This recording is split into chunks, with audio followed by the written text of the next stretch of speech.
Welcome to the Doctor Journal Club podcast, the show that goes under the hood of evidence-based integrative medicine. We review recent research articles, interview evidence-based medicine thought leaders, and discuss the challenges and opportunities of integrating evidence-based and integrative medicine. Continue your learning after the show at www.drjournalclub.com. Please bear in mind that this is for educational and entertainment purposes only. Talk to your doctor before making any medical decisions, changes, etc. Everything we're talking about, that's to teach you guys stuff and have fun. We are not your doctors. Also, we would love to answer your specific questions. On drjournalclub.com, you can post questions and comments for specific videos, but go ahead and email us directly at josh@drjournalclub.com. That's josh@drjournalclub.com. Send us your listener questions and we will discuss it on our pod.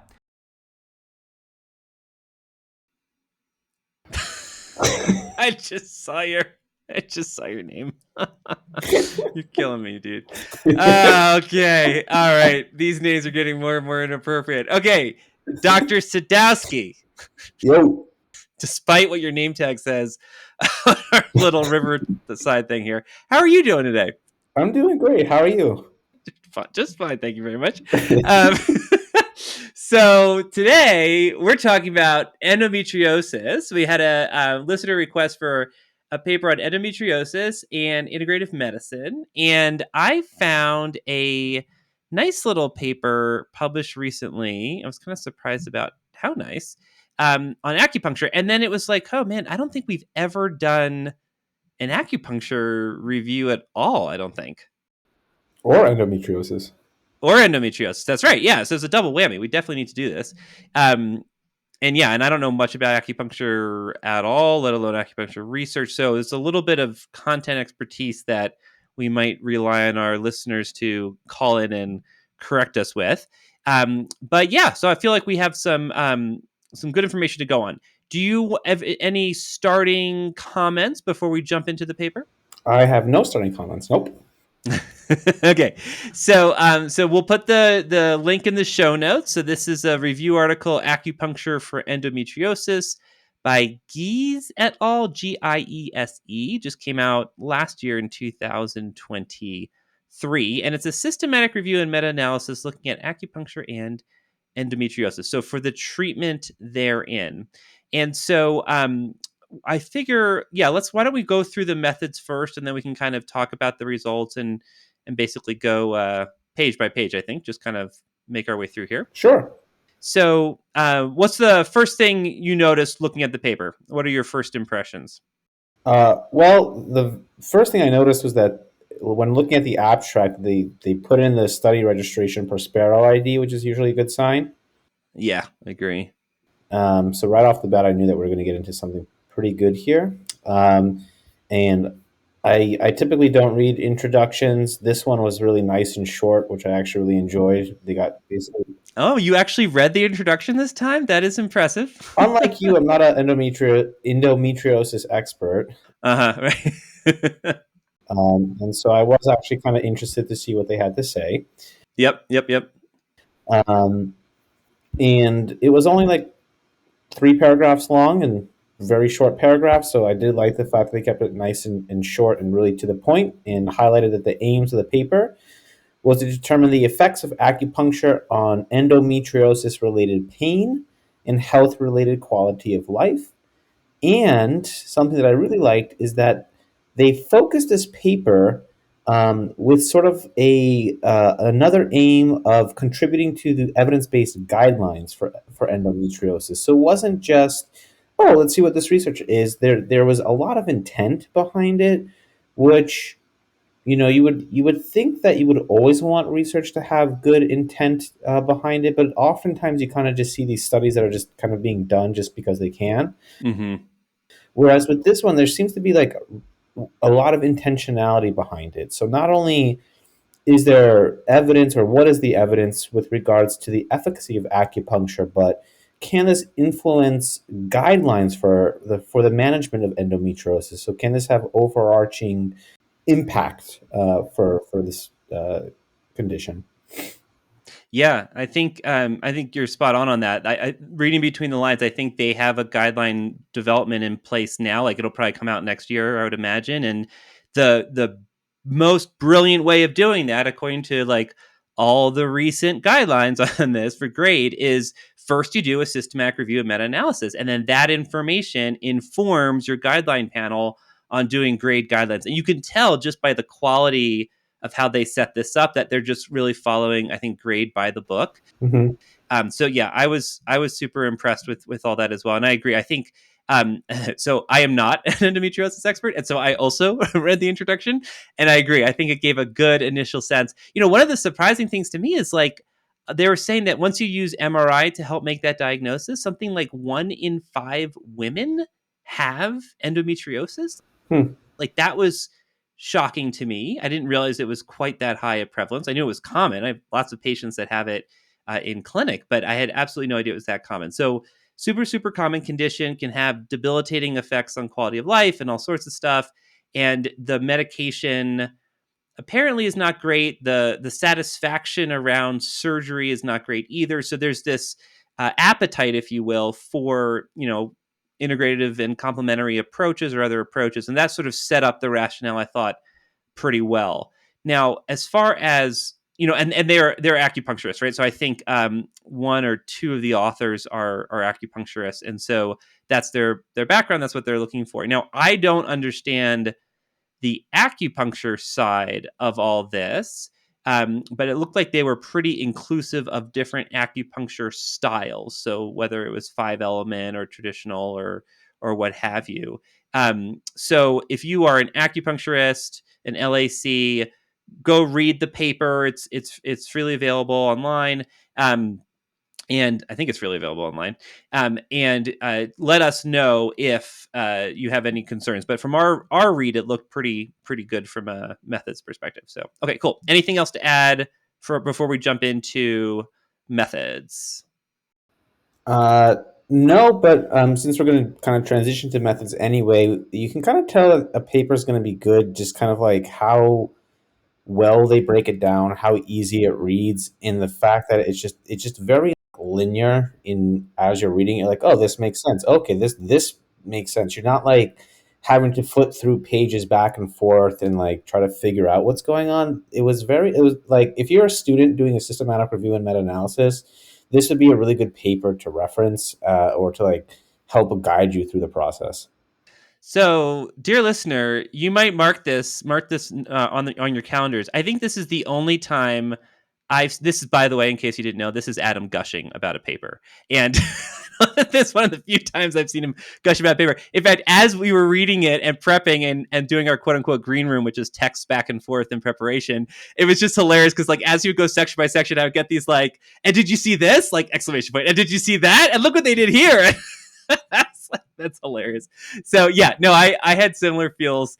It looked like I was telling you, my little soon to be 3-year-old, she'll be like, if you do something good by her, she'll be like, oh, you make my heart happy, Dada, and which is adorable. But that's what I felt like. It made my little methods heart happy to read through this. And I agree, the Prospero registration was like the first indication that yes, this is good. Oh, that reminds me. So we've talked about quality in systematic reviews before, and we've talked about using the Amstar 2 tool to evaluate that. And I think I'm going to start teaching that. So next month at Sonoran, I'm going to put together a lecture on how clinicians can use the Amstar 2. But I was like, that's pretty onerous. But they have, of the, 20 domains to look at, 7 of them they consider critical domains. Like if you get one of those wrong, the study is critically flawed. You could basically throw it out. So I'm going to start calling these the 7 deadly sins. And I think that's how I'm going to teach it, is to have people look for these 7 things whenever they're looking at a systematic review. And so the number one thing is that the protocol was registered before commencement of the review. Like, first of all, you have to have it freaking registered, and you have to register before you start the review. And not only is it registered in Prospero, which is where it should be registered, they actually have a sentence that specifically says that they didn't change anything in the registration after they started the study. So normally, if you do need to make methods changes as you go, you just have to justify it and do a timestamp. But rarely do you see that they actually, explicitly tell you if any changes were made. So, yeah, made my heart happy. Good. They describe the issues in PICOs, which is wonderful. It's just randomized control trials.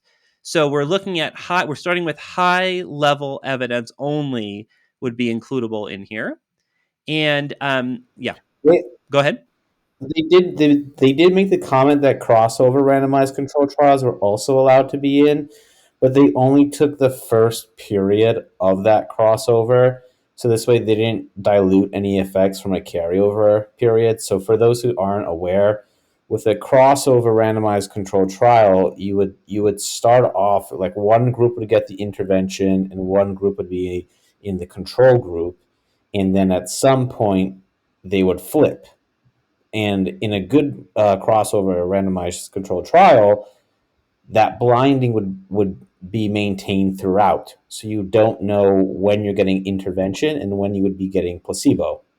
And another good crossover randomized trial would also have basically like a washout period where when you're switching from intervention to placebo, theoretically that the carryover from any sort of treatment effects is not being carried over into that transition. Yeah, exactly. Yeah. So, so that's a common workaround for these complicated trials is to just take the first half of it, essentially, Yeah. and view it like a regular randomized controlled trial for the purposes of the meta-analysis. So that was totally kosher. I think a good point pointing that out. As far as the different types of intervention, this was mostly over my head, but they said that they included traditional Chinese, 5-element, Japanese, or biomedical, sometimes called Western. So that would be relevant to the listener just if you're trying to find, okay, like, great, this, here's the results, but which type of acupuncture should I pursue? At least they were open to all these different types at the outset. Which I think is really important, too, that they classified it, because, instead of just saying acupuncture, Mm-hmm. it really varies. There's different types of acupuncture. So the fact that they did highlight that and tried to analyze it by type of acupuncture, I think is actually really important.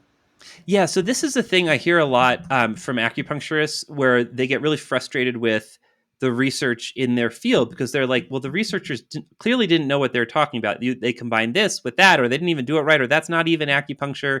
And so I think to their credit, I mean, amongst integrative medicine in fields, I feel like acupuncture has more high quality research than almost any other field. They're just like light years ahead of the rest of us. And they've developed these strict criteria checklists, reporting checklists to be transparent about how these studies are done and how they're classified. And do we have integrity? What's it called? Content validity, basically. Like if you went to an acupuncturist and showed them this, they would say, oh, yeah, that's definitely acupuncture and it's done well, et cetera, et cetera. So again, just very, very impressed so far. Well, I think too, this is why like it's necessary to have content experts within Yes. research, even if they're not like primary authors, having them as part of kind of like how a lot of papers in the BMJ will require public say into like what is actually clinically important or like what would be an important patient reported outcome. It's not just a bunch of clinicians doing the research, but Mm-hmm. having some content experts in there to to make sure that what is being studied is actually important.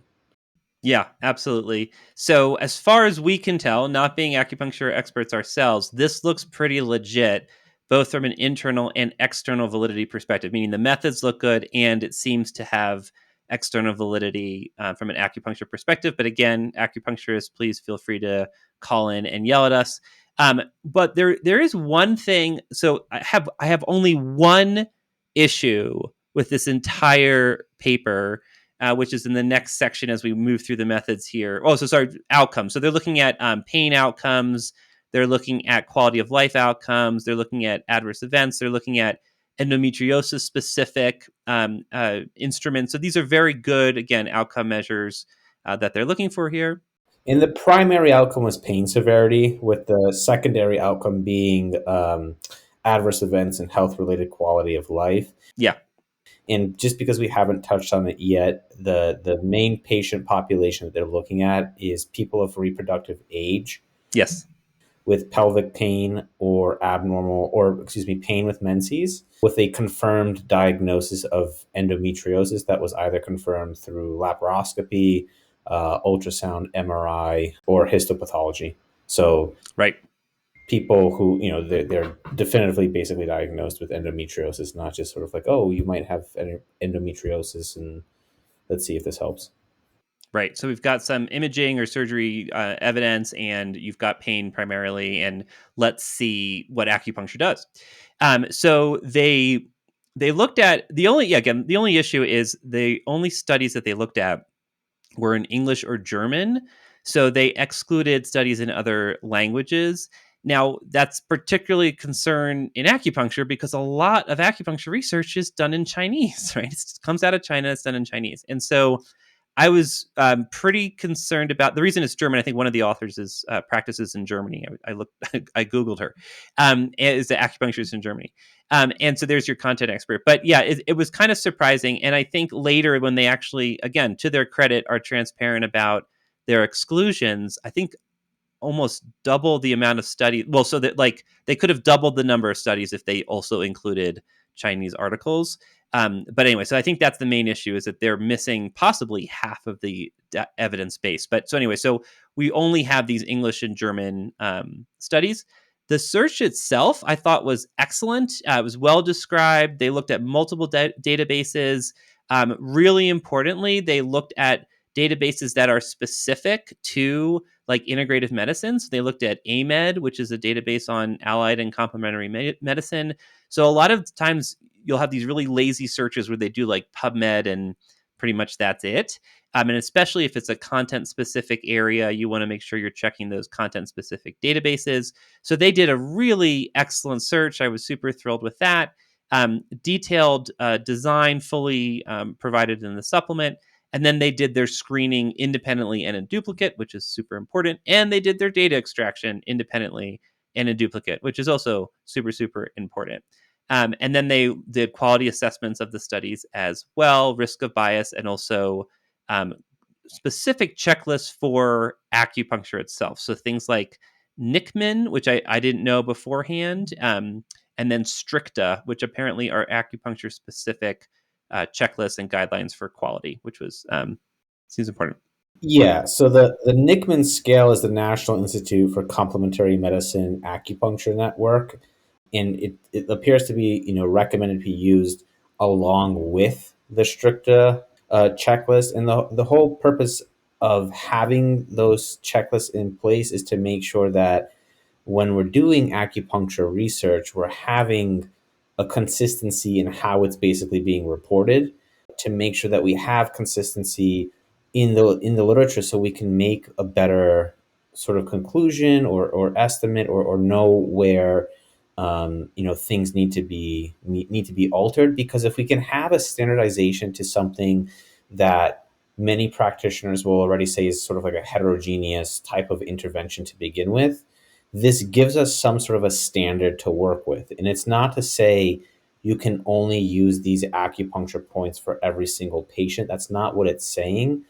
But what these guidelines are saying is, okay, what is the reason for the acupuncture?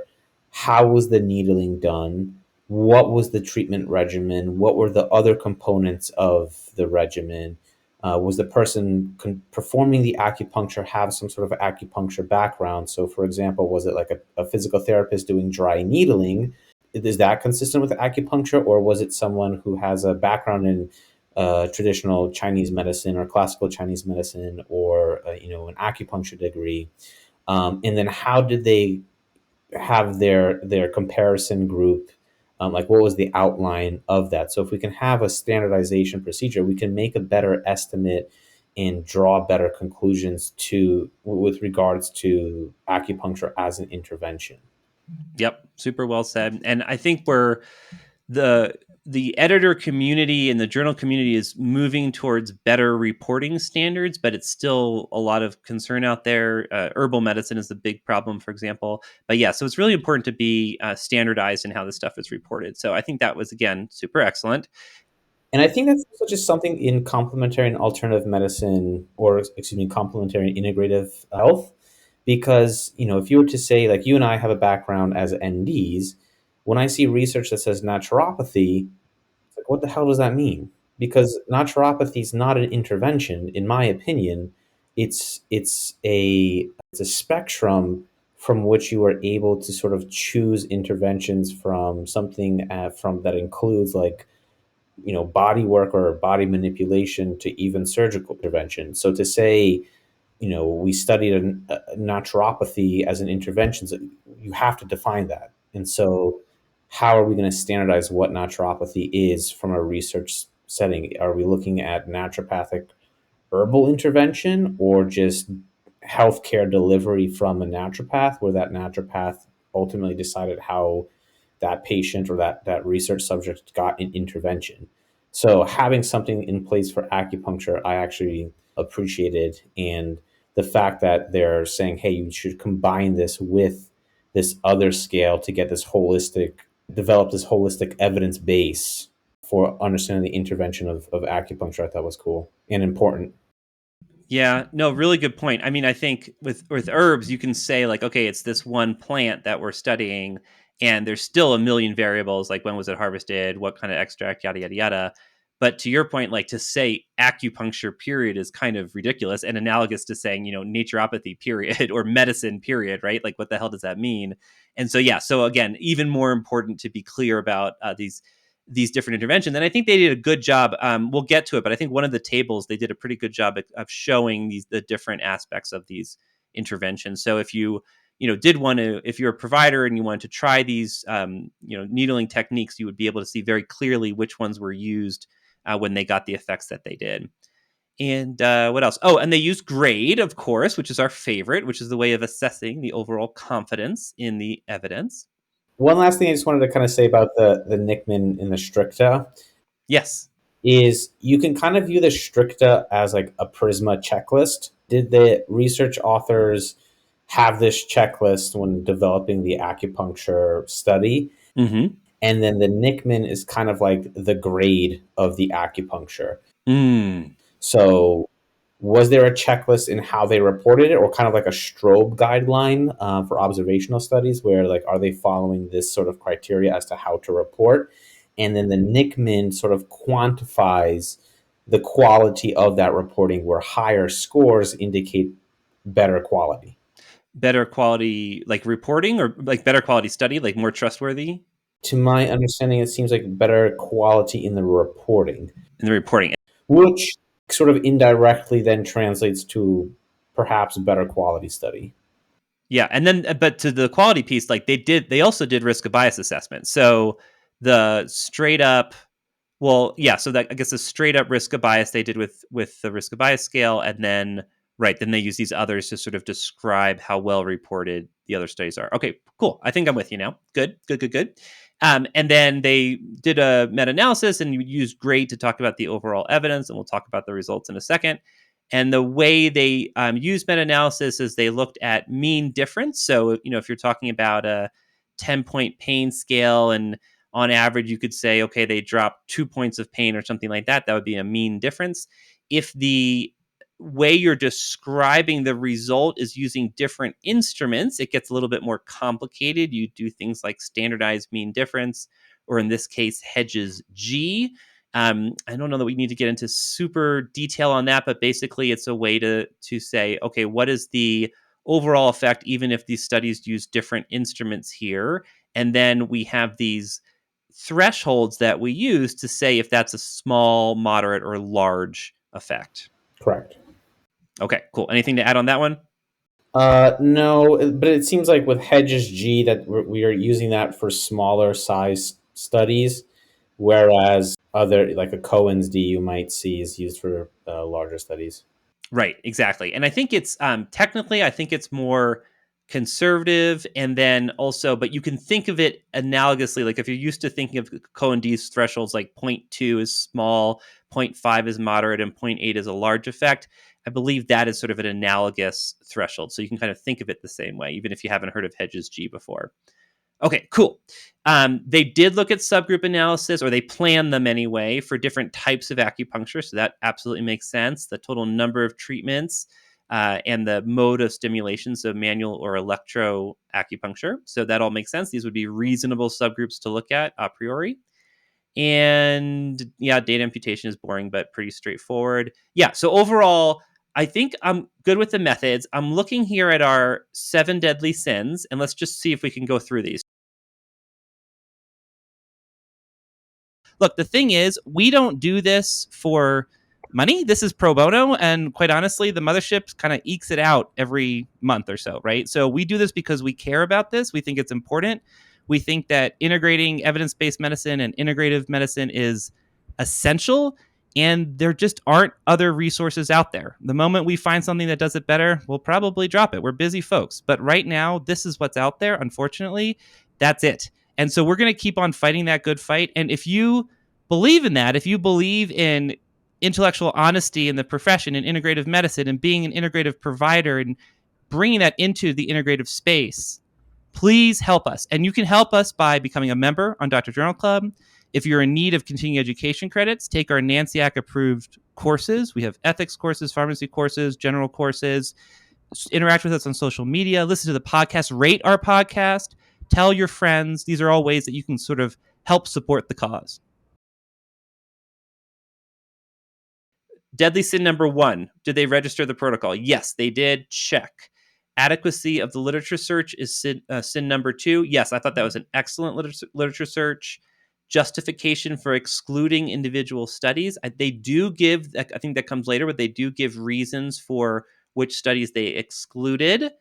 Did they do risk of bias assessments? Yes, check. The appropriateness of meta-analytic methods, that looks good to me. We just talked about that.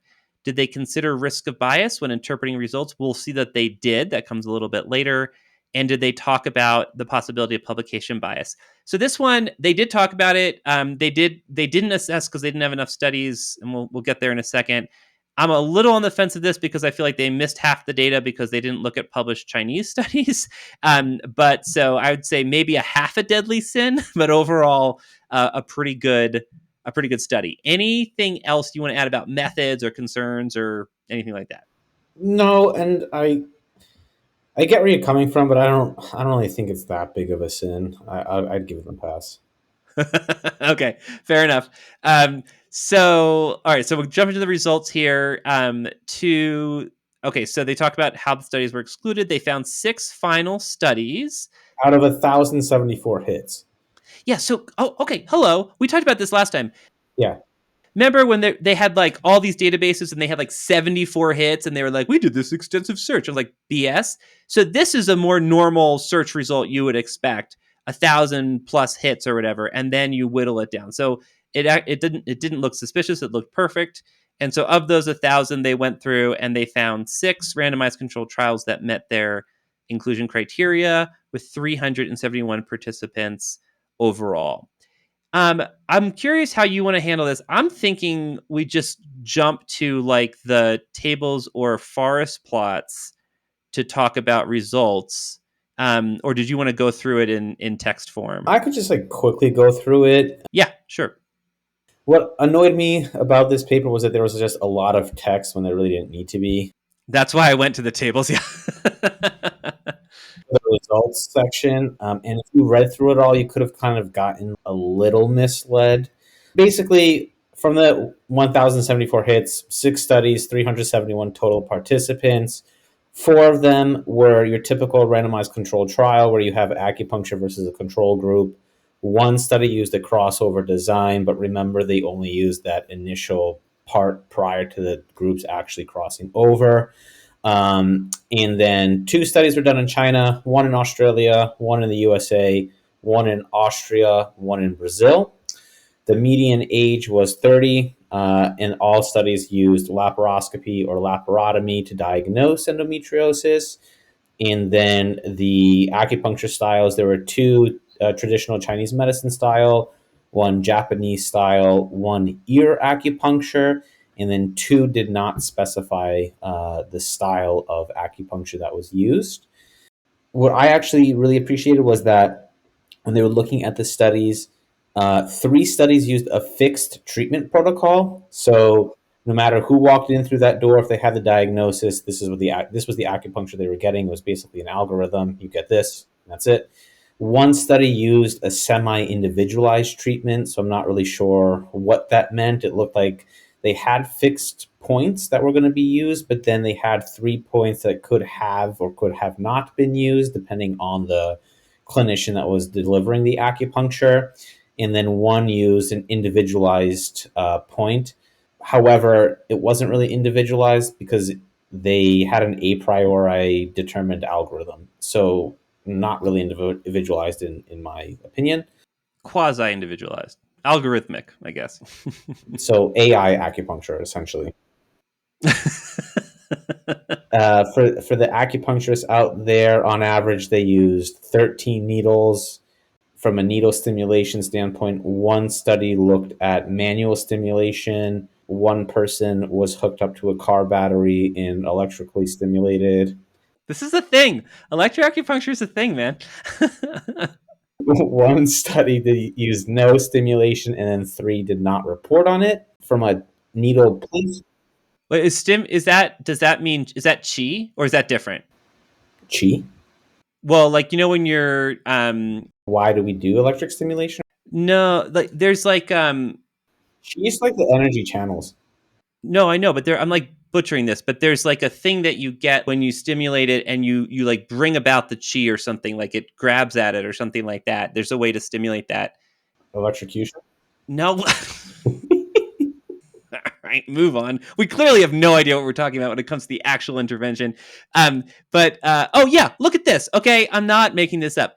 They D chi, DE next word QI D chi. And again, I'm probably butchering that, but I think that's what you're going for. That you like hit the site right, I believe. Anyway, so I'm not making that up, but I'm probably butchering the pronunciation. 2 studies left the needles in place for 20 to 30 minutes. 2 had them in place for less than 20 minutes. And then for 2 studies, they did not report on how long the time was there for. Cool. And they go through all the different points that were used too. So if you're an acupuncturist, they'll tell you like spleen 6, liver 3, liver 8. So you can go through and actually see what was needled. And then from the practitioner background, for those that like the people delivering the acupuncture, 3 were licensed or registered acupuncturist, or in 1 study there was a doctor of traditional Chinese medicine. 1 study included physiotherapists, and then competency regarding acupuncture was unclear. Yeah, so this was cool too because you never know who's implementing the actual intervention, and sometimes it's people that are like quickly trained before the trial. So again, this goes to external validity or content validity, basically saying these people actually knew what they were doing, they're well trained, yada yada yada. And then the last thing that I thought was actually really cool was when they looked at the Nickman scores. They range from 13 to 22, and the score goes up to 23.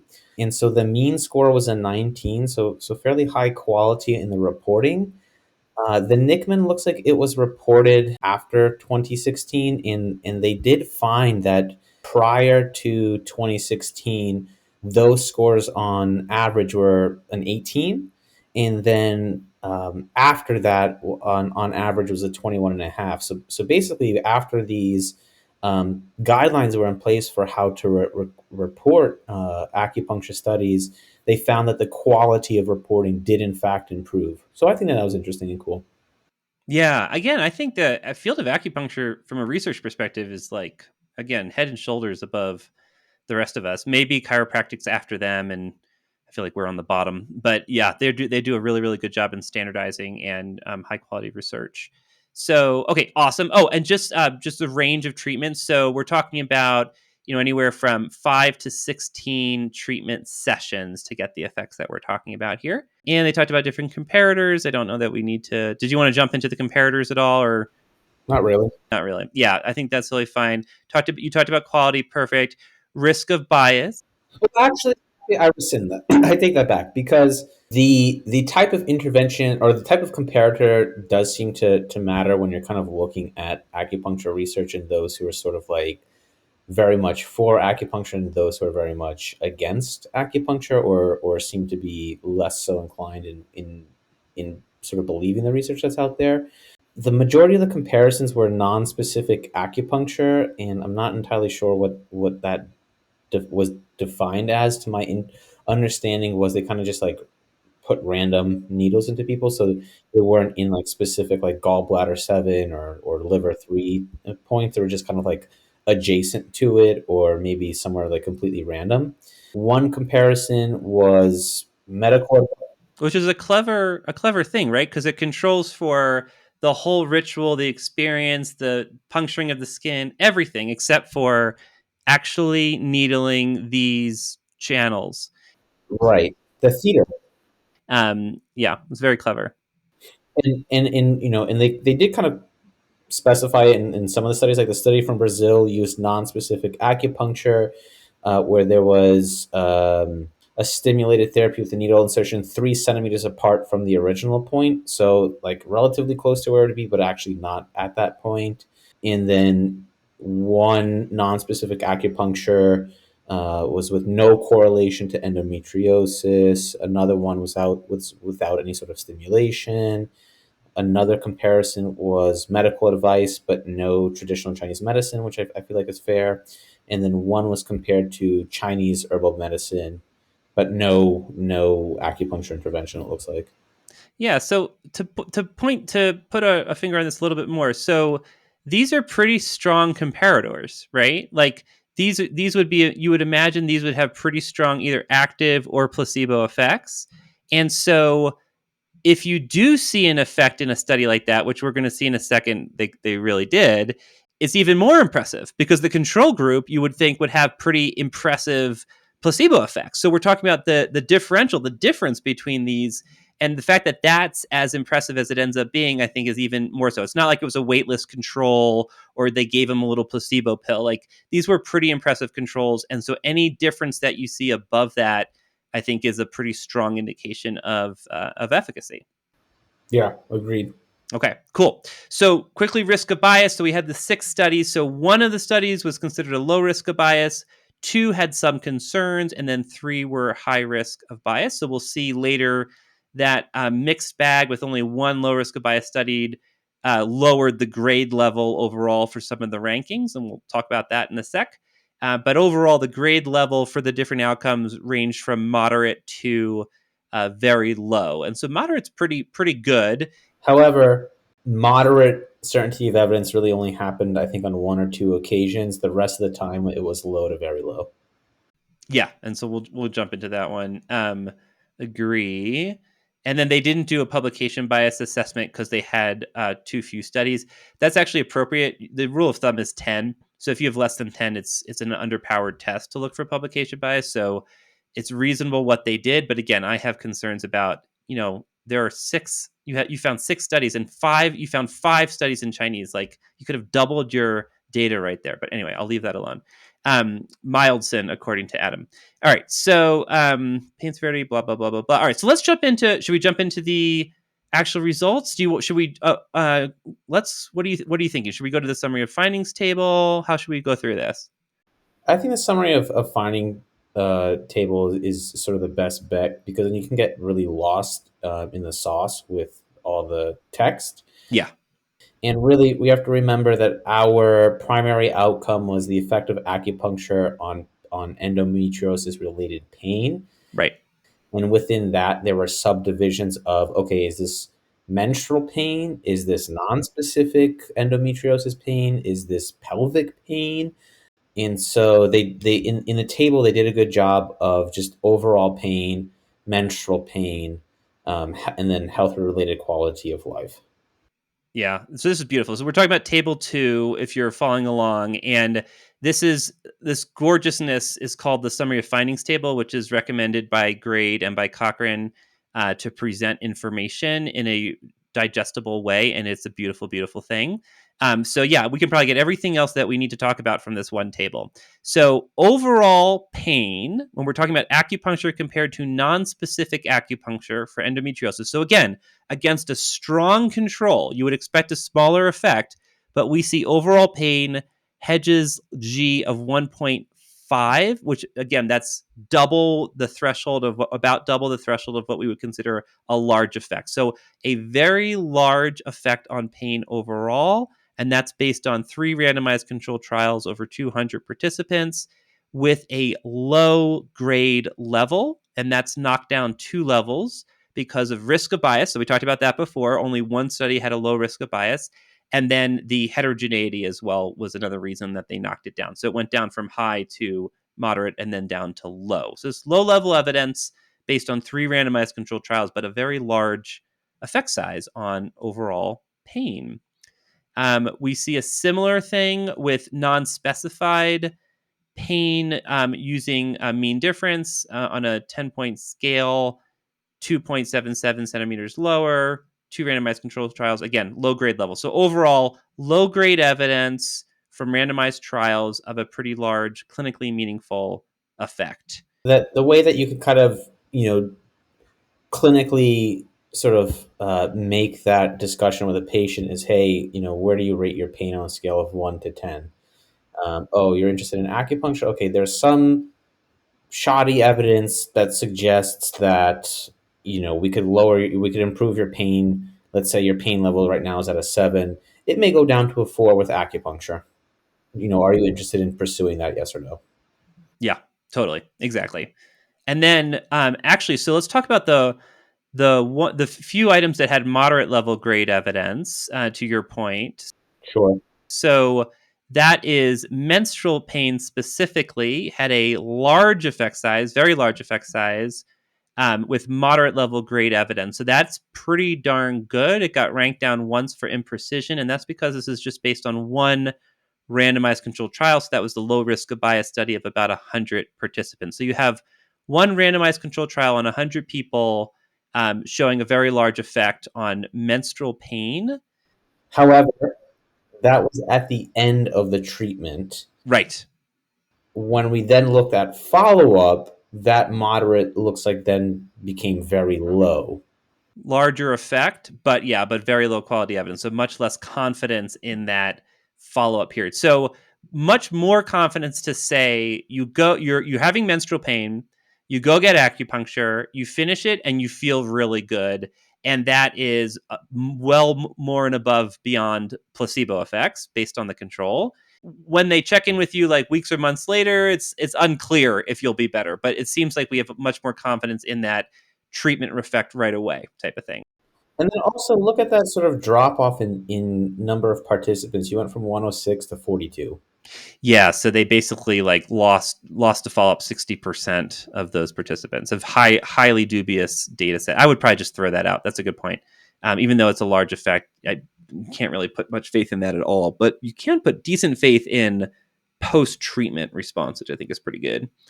Mm-hmm. Okay, what else? Anything else you want to focus on here? Yeah, so again, follow-up, not great. Well, menstrual pain at follow-up had a moderate level of evidence. And I actually think that this is probably more of a realistic effect where you have a clinically important outcome and we have moderate certainty evidence for a low magnitude of effect. The Hedges G here was only 0.19, so let's round up to 0.2. And the cutoff for 0.2 was 0.2 for a small treatment effect. And that's probably more honest. Yeah. If you just kind of think about medicine in general, a lot of things work, but to what degree is the magnitude of that treatment effect? And it's typically small. Well, and also like you need to keep on taking it for it to work. So like that's the way I think about it. Is like if you're popping, aspirin for the pain and it works while you're taking aspirin, but then you stop taking aspirin and you check 2 weeks later and the effect is meaningless, like pretty close to meaningless here, just at under the threshold of minimal important difference. Yeah. That's not so crazy. It's analogous. Like you go get acupuncture, you feel better. 2 weeks later, post acupuncture, it doesn't look like the effect holds. Let's put it that way. I think it's a fair statement to say you're getting a pretty large effect with decent level evidence at the treatment once you get the acupuncture. But yeah, like weeks later, probably not really going to still work. Is that fair? Would you agree with that? Well, the interesting thing here is that this was measured at follow up. Yeah, so that's my point. Oh yeah, then yes, I agree. Yeah, totally. Cool. And then let's see what else. Quality of life. Yeah. Also, so look at this. So, but this is flipped. Oh no. But it's this. Yeah. Look at that. This is an interesting story. Quality of life. So whereas we have decent evidence for a large effect on pain after the treatment, like with the treatment, we have very low evidence that there's an impact on quality of life at treatment, but we have pretty decent evidence at follow up. That's kind of an inverse there on the quality of life. So that I'm not sure what to make of that. Well, perhaps that kind of makes sense because, when you're looking at health related quality of life, at the end of a treatment, that kind of seems like too acute of a time frame to see if it's really impacting your quality of life. But then if you measure again at follow up, Oh, let's say several weeks later, it's like, okay, well, how's your quality of life? It's like, oh, actually, perhaps this is improved. But then again, you have to take into account like a recall bias with that. yeah. Yeah, that's a really good point. Yeah, nice. Fair enough. So sort of an interesting thing going on there. Although the effect was moderate, so decent effect on quality of life at follow up. And then the rest of the outcomes are just very low level evidence, just because there aren't a lot of studies or there's just not a lot of people. And so these are for acupuncture compared to sham, or acupuncture compared to herbs, or acupuncture compared to usual care. So really the best evidence we have is going to be compared to non-specific acupuncture, which again is, even in my opinion, more impressive because, again, those are harder comparators to beat out. I think that's all I wanted to say on the overall effects. Anything else you wanted to add on that one?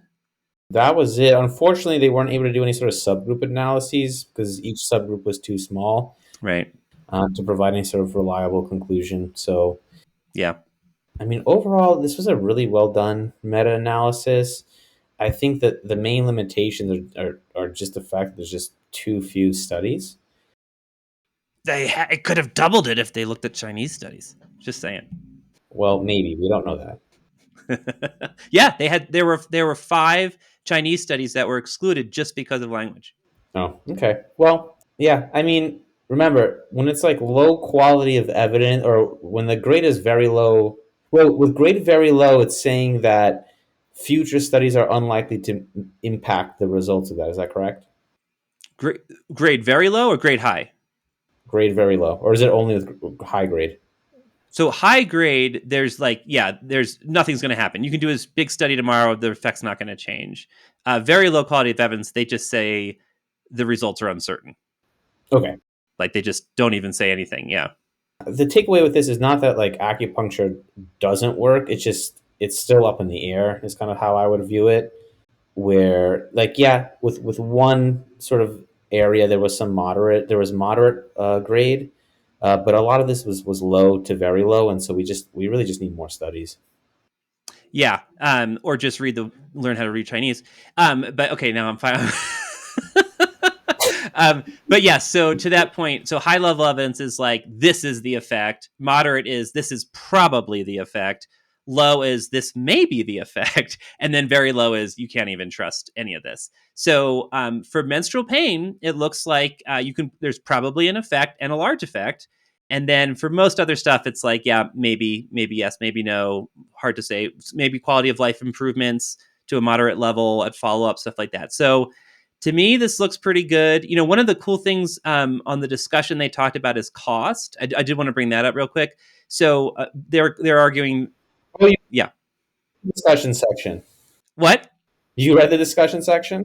I did. I read the introduction and the discussion. Are you impressed? Oh, yeah. Okay, I'm very impressed. You skipped over. Well, I would have had a small stroke if you said that you also read the discussion and the introduction. No. I skipped straight to that and wanted to see what they said in the conclusion. Uh-huh. Which I was actually surprised by. In the conclusion, I was in agreement with them. No spin, huh? No spin in the inclusion. They didn't try to spin. It's a good paper.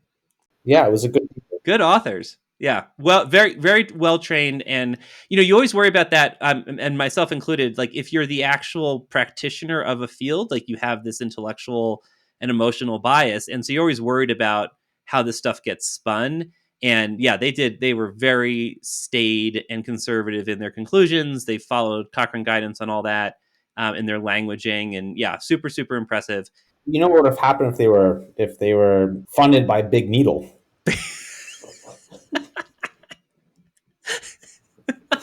I'm just seeing like packets of acupuncture pins now with like Big Needle on the Yeah.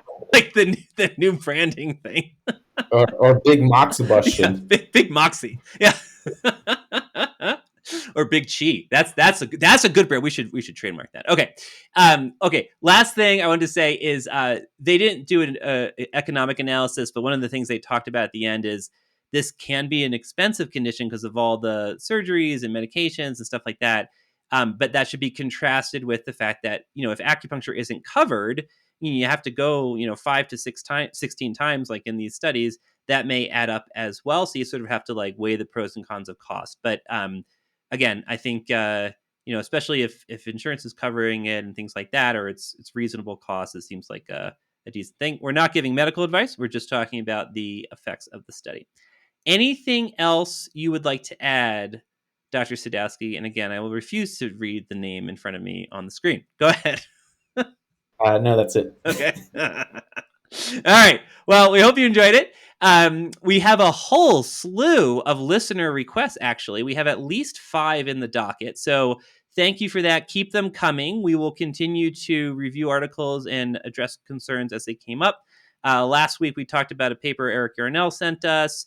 And we got a few patient request papers as well. So we'll kind of go through all this and try to get down the docket. But if you have, and then friend of the pod, Dr. Mark Davis sent us another request as well. This is a contrast of 2 conflicting resulted studies, which I think would be an interesting take. I don't know that we've ever done that before and sort of tease that apart.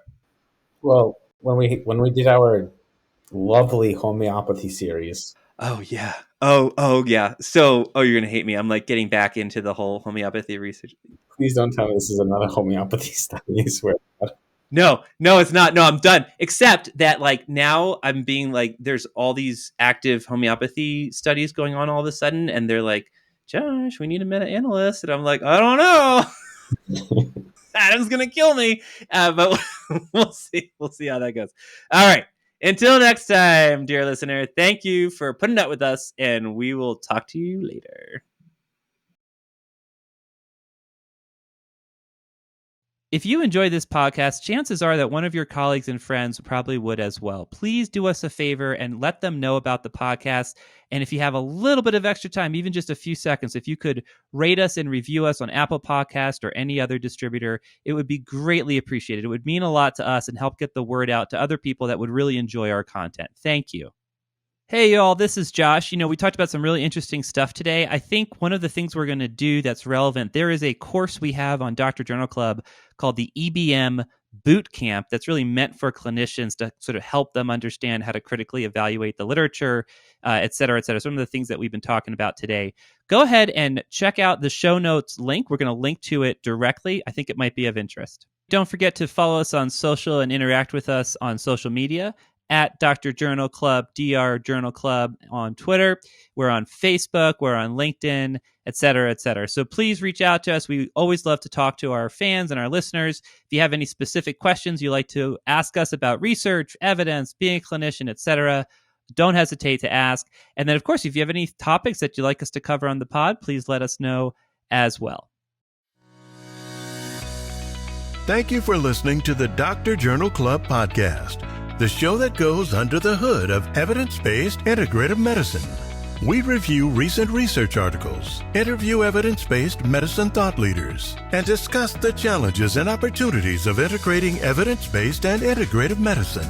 Be sure to visit www.drjournalclub.com to learn more.